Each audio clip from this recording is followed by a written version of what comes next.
Hey Waffle Gang, I do hope you're well. My name is Mark and today we're checking out some more Reddit stories, and if you do love a Reddit story, why not consider hitting that like, subscribe, maybe that notification bell too, and let's crack on with today's first story.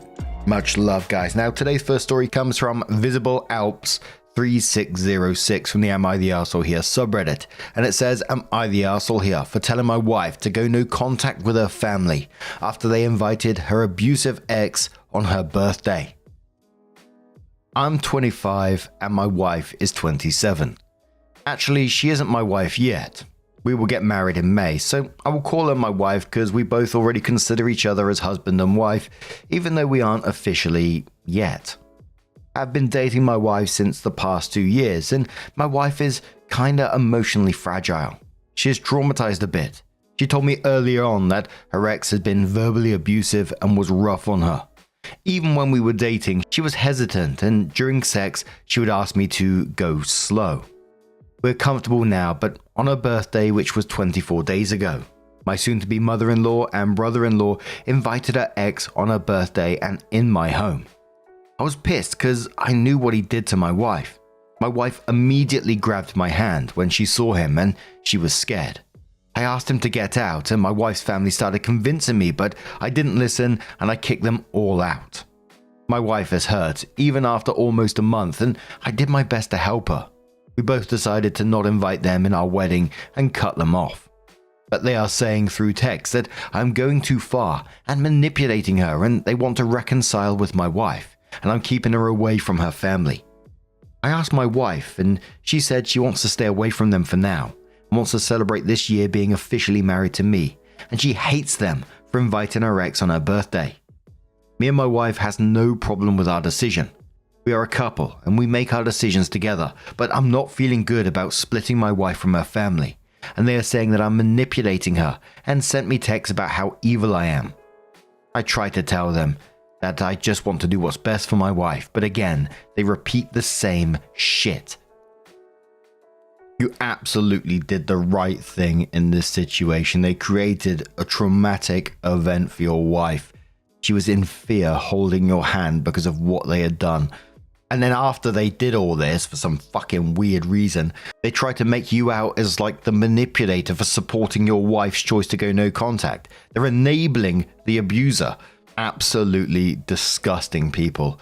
But Sparkle says, in the end, it's her decision no matter what anyone thinks or says. Even if you do decide things as a couple, even if they want back in her life, you checked with her, she doesn't want to be around them. You supported her in what she chose. Not the arsehole. Also, fuck those people. Unlucky Start says, yeah, sounds like he did everything according to best practices on how to handle these situations. Didn't see a flaw. The reasoning behind the invitation might shed some light and could be helpful information moving forward, but it isn't necessary. Also, dick those people. Day Sailor says, not the arsehole. What possible reason would her family have for inviting an abusive ex to your party for her, even if they didn't know about the abuse? No contact these people. They would invite him to the wedding as well. Quirky Rose says, you were right to kick them all out. Well done. Your wife should be proud of you. You've shown you're a real man and a loving and protective husband. I would ignore the family members who thought so little of your wife and were so insensitive as to invite her ex to her birthday. They've shown their true colors and deserve no respect. That they can't see what they did was so wrong is even worse. I'm glad your wife wants to put some distance between them. Foolish Frog says, as the mediator between my partner and his family, you're doing exactly what you need to do.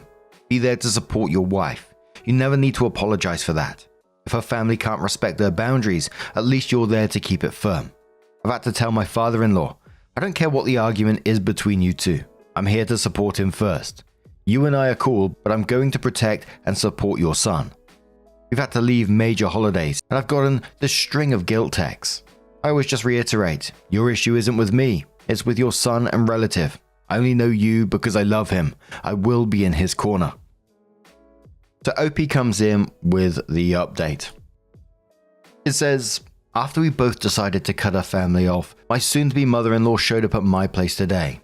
And she said that I'm manipulating my wife and she just wants to have a good relationship with her future son-in-law and her daughter, but I am being unreasonable. I asked her if she loves her daughter so much, why did she bring her abusive ex in our home? Did she expect us to just go through with it? My mother-in-law apologized and said that ex is family as well, and they wanted to involve him, and he wanted to apologize, but I kicked them out, and she wants to be in her daughter's life and her grandchildren's life, and she will never bring her ex in front of my wife, even willing to cut him off. I asked her if she's so important, why would you bring your daughter's abuser in her home and on her birthday? You caused so much pain to her, and she doesn't want to talk to you right now. And what man hurts a woman as sweet and as kind as her? She was abused, and she is still scared, and now not only her parents betrayed her, even her family betrayed her. I asked her to leave and told her I will talk to my wife and we will get back to her. After she left, I told my wife everything, and she was shocked, but she said if her mother is sorry and promising us that ex won't get involved in our life, she's okay with it. I told her we should wait, and after what they have done, we don't know if they're manipulating us or are genuine with their intentions. My wife agreed. She's still angry and sad, but I'm helping her as much as I can to uplift her mood. But I don't know if my wife should be in their life. I can't tell her what to do. But as a man, I feel like I should protect her after what they did, and we trust and communicate with each other, and we don't do something unless we both agree on it. So I'm wondering, what should I do? Still Actuator says the only thing I can say is if your wife is willing, then go ahead, but take it slow. Make her parents earn her trust again through their actions and not just their words, but also make it clear to them that there will not be another chance if they mess this one up. I wish you both the best. Lucy Loves Apple says, I think OP's wife should see a therapist first before moving forward with her family again. We've covered a couple of stories like this in the past where ex-abusers are brought back into the person's lives, the OP's lives or whoever's lives it may be. And it always just feels like when they come in with the apology, it's just apologies for now facing consequences of their own actions. Because to me in this, the way mother-in-law apologized, it felt like she still didn't get it. You know, saying stuff like the ex is family too. Is he fuck? He's her daughter's abuser. Also coming in with saying that he wanted to apologize, yet they didn't ask OP's wife if it's okay to bring him round. They just ambushed her with it. And then she was also saying things like, I'll never bring him round again. So basically admitting she knew it would hurt your wife the first time around. And then one of the big standouts for me, and we see this time and time again, when they start thinking about grandchildren and not being in their lives. And that's what they really start panicking about. That's the way it felt to me anyway. And all I can really say on the back of this is that, you know, your wife's healing should come before like the desire for access to her life. These apologies for me just feel way too convenient. But now I'm going to turn this one to you guys. What do you guys make of this situation? Let us know your thoughts down in the comments below. And let's move on to another story. Now, our next story comes from Top Dragonfruit 7469 and says, am I the arsehole for refusing to let my sister bring her dog to my house after what happened last time? So here's the deal. I, 30 female, host family gatherings at my house because I have the most space, and honestly, I love it. Last year, my sister, 28 female, insisted on bringing her dog, a large, hyperactive golden retriever, to Christmas dinner. I wasn't thrilled about it because I don't have pets, and I like keeping my house clean and fur-free. But I thought, okay, it's the holidays, let's be nice. Fast forward to Christmas Day, and this dog goes absolutely berserk. It knocked over the Christmas tree, chewed up one of the gifts, a handmade scarf from my mum that took her weeks to knit, and somehow managed to jump up on the counter and eat half of the appetizers before we even sat down for dinner. I spent most of the day cleaning up after the dog and barely got to enjoy the holiday. My sister's response? He's just excited. It's Christmas after all. This year, I told her no dogs. I was polite but firm, saying we'd love to have her, but the dog needs to stay home. She got super upset, saying her dog is part of the family, and it's unfair to exclude him. Now she's threatening not to come at all, and my mum is pressuring me to let the dog come so the family can be together. Oh no, say it folks. I told them both that I'm not changing my mind. Now I'm being called selfish and not understanding. My sister is acting like I'm banning her child or something, and I'm starting to second guess myself. Am I the arsehole for putting my foot down? If I took Poppy round to a family member's house and she caused that kind of chaos, I would be absolutely mortified. I mean, not that Poppy can, she's tiny.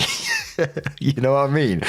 And she's an amazing dog anyway. You know, she goes to the door if she needs the toilet. She sleeps most of the time. You know, occasionally we'll get at your legs for a little cheeky treat, but that's about it. You can leave a plate of food on the side and she literally won't touch that plate. She'll stand at it and stare at it and like do, you know, the typical Shih Tzu huff at it where she goes for about 30 minutes. But that's all she'll do. This is just about having basic respect for someone's home. If I ever need to take Poppy somewhere, I always ask beforehand. Knowing Poppy is an amazing dog, and I'm very lucky to have inherited, I don't know what, adopted a dog like her. She's absolutely amazing. But I still check with anyone when I'm taking her around someone's house, is it okay if I bring Poppy? It's just basic respect. And your sister's already shown you that she won't control the dog. She won't take responsibility for the shit it causes. And the fact that your mum's on board with this, but family, do it for the family. But after she destroyed the mum's handmade gift last year, is she going to knit another one for the dog's Christmas dinner this year? Hell no. And I'm sure the comments will be saying, and call her bluff. And the top comment did say, okay, don't come. Call her bluff. This is your house, not the arsehole. Toots NYC says absolutely call her bluff and tell mum she's pressuring the wrong person. Pause for effect says agreed, but I'm super petty and I'd take it up a notch. Tell your mum she's welcome to host the whole family. So the whole family can be together. Then gift your sister dog training for dummies and your mum cleaning supplies. And there is a sadder side to this story as well, which really pisses me off with stories like this, because she's doing the dog no favors as well, and it just winds me up. But a couple of days later, Opie comes in with her update and says, first off, thank you to everyone who offered advice and support on my original post. I was feeling a lot of pressure and was starting to second guess myself, but I really appreciated reading all of your comments. To clarify a few things before I get into the update, I don't hate dogs. I grew up with pets, but since moving into my own place, I've chosen not to have any. I also have some health concerns, allergies, which make it difficult for me to handle dogs in an indoor environment. I love my sister, but the last time her dog was at my house, it caused major stress. Now, for the update. After my original post, I had a long conversation with my sister and mum. My sister kept saying that I was being unfair by not allowing her dog to be a part of the family celebrations. She compared it to me banning her child, which I told her was a pretty extreme comparison, considering her dog is over 80 pounds, rambunctious, and wasn't exactly well behaved at my house last year. To be honest, things got a bit heated during our conversation. I tried to explain that it wasn't about her dog, it was about a peaceful, enjoyable family gathering. My house isn't pet proof, and I didn't want to spend the entire evening cleaning up after the dog or worrying about my guest's safety. The dog knocked over a glass of wine last year too, but she kept saying that I was being too controlling and that I didn't care about her happiness. At this point, my mum started to get involved. She'd been trying to play the family unity card, saying that my sister's dog is like a family member and that we should make exceptions to ensure everyone is happy. I held my ground, and it felt like I was in the middle of a tug of war. The next day, my sister texted me saying she would come if I made the choice to accept the dog as part of the family. Otherwise, she said she'd just skip Christmas dinner altogether. My mum called me in tears, saying I was making the holidays divisive and that I was being difficult. Honestly, at that point, I started feeling like maybe I was being unreasonable, but I stuck to my decision. So here's what happened.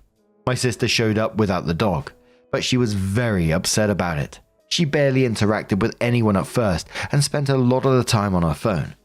It was super awkward. By the end of the night, things had calmed down a little, and we were able to enjoy dinner. But I still feel the tension is lingering. And I'm honestly wondering if I made the right choice. Some of the comments I received, especially about setting boundaries and considering my own well-being, made me feel better about my decision. But now that it's all over, I can't help but feel guilty for causing this rift. My sister has barely spoken to me since, and my mum is still upset. So for the final question, did I make the right choice? Was I being unreasonable? Or was I just standing up for myself? Thanks again to everyone for your advice. And the top 3 comments on this one said, Tiny Extreme said, not the arsehole, you don't want a rambunctious, ill-behaved dog in your house. If your sister wants to bring her dog to get-togethers, then she can host them at her house. Another commenter says, my dogs are over 80 pounds. You wouldn't know we had dogs if you came over for a party. They say hi, but they don't beg and will go chill somewhere if things get crowded. Having well-behaved dogs is a substantial commitment on part of the owner. Good dog training gives the dog a better life as well, and in my opinion, anybody with poorly behaved and untrained dogs is a huge arsehole. Bubble Tea Bob says, mine aren't great. I'm working with a behaviorist, but I would never even want to take them to a family event. Ignoring the chance they would do damage to someone and something. I wouldn't be able to relax or chill for fear they were off somewhere eating a mince pie or a pound of dark chocolate, especially the little one. She once stole a sandwich out of someone's mouth, and while she's better than she used to be, bless the place command, I wouldn't want to test it to destruction like that.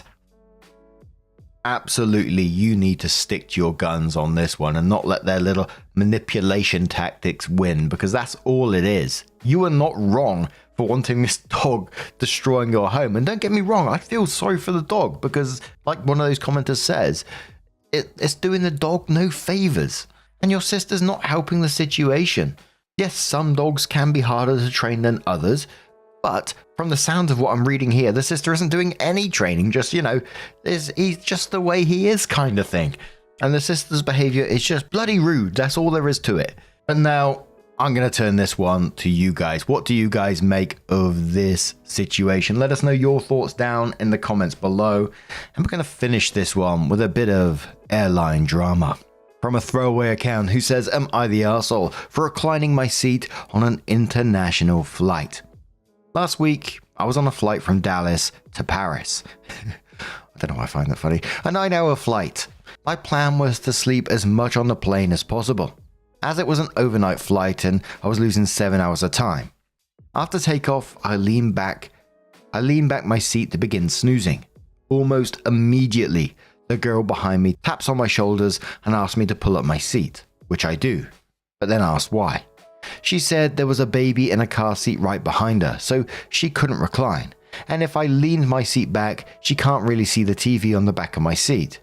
I was like, okay, but a few minutes in, I realized I really needed to lean my seat back if I was going to sleep. It just made a huge difference for me. I figured since there was an empty seat in the middle section, just a few rows back, if it really bothered her, she could move there. Had even told her as much. So after a few minutes, I leaned back my seat again and closed my eyes. She then gets the attention of a flight attendant to tell me to pull up my seat. I put in my headphones, so the next part is relayed to me by my mum, who was sitting next to me. Apparently the flight attendant told her she couldn't do anything about it. What was she supposed to do? Make everyone in front of her not lean their seats back? The girl then got the attention of 2 more flight attendants who all said the same thing and offered the same seat I told her about. Thing is, we're in the window seat and the girl complained that she picked that seat because it's the window seat, so she refused to move. Meanwhile, I pretended to sleep the whole time. I felt really bad for her. If it was me, I'd be complaining too, but I also didn't really care about the window and wouldn't have been bothered at all about moving. So in my mind, when I leaned back, I figured she could move if it really bothered her. I bet she really thought I was the arsehole though. It was just a sucky situation. Am I the arsehole? ETA, the seat configuration was a 333, and the open seat was an aisle seat in the middle section, not a middle seat. If there were no other seats available, I wouldn't have reclined. I mostly didn't want to move because I'd rather sleep next to someone I know versus a complete stranger. But also because I was traveling with my aging parents, and my mum gets super anxious flying. So I didn't just have no reason not to move, only small reasons. Granny May says on the back of this one says, if one is only thinking only of themselves, then technically whatever you do in the seat that you paid for, including reclining your seat, is within your rights, and any inconvenience for someone else is their problem, not yours. However, if one is thinking compassionately, then it's kind to be considerate of everyone else and find the most agreeable solution for everyone involved. Since the window seat was important to her but not to you, and since you stated you wouldn't mind moving, it would have been kind of you to move in order to recline and go to sleep. I wonder why you didn't. And OP did give a couple of reasons why they felt they didn't want to move. So that comment may have been before that edit. Individual ad says no one's an arsehole here. Airline passenger seats have been designed without thinking through all the permutation on how people actually use them when flying. Being able to recline and sleep and rest is an acceptable activity when on a flight, especially when it's overnight and across the pond. Being able to watch a show seems like another perfectly reasonable activity on a flight.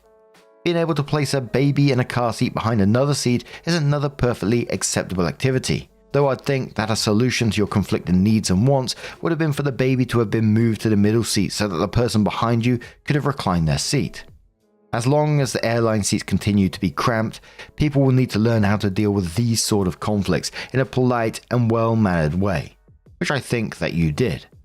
If I had to tilt in one direction, it would have been for the passenger to have moved to another seat. Overnight travel, with all the shades pulled, does not afford someone sitting at a window of an outside watching experience anyway. Psychological Hope says it's funny reading this when I've literally just got off a long-haul transatlantic flight where I was almost made to feel like the arsehole for putting my seat back.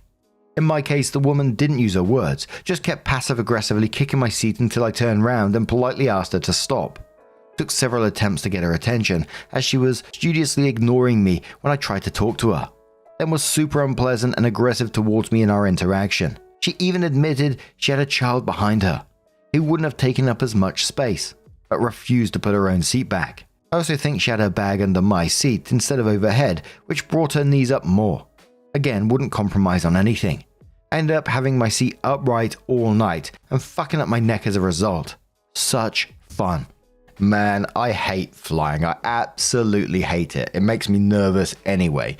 But the planes, I've never been on like a long haul flight, like 9 hours plus or anything like that. Probably the longest I've ever been was Egypt some years back. But more recently, I got on this plane and it is the most cramped I've ever been. I mean, I'm not a big guy, but my knees were literally touching the back of the seat. It was awful. And I struggle to sleep without sort of leaning back as well like this. And you can't really do, you can't do that on these flights that I go on. So it's just like 4+ hours of pain. But what would you do in this situation? Would you sympathize with the mum? Would you think that she should have moved to the other seat? She had the option to, right? Or do you think, fuck it, whine and recline?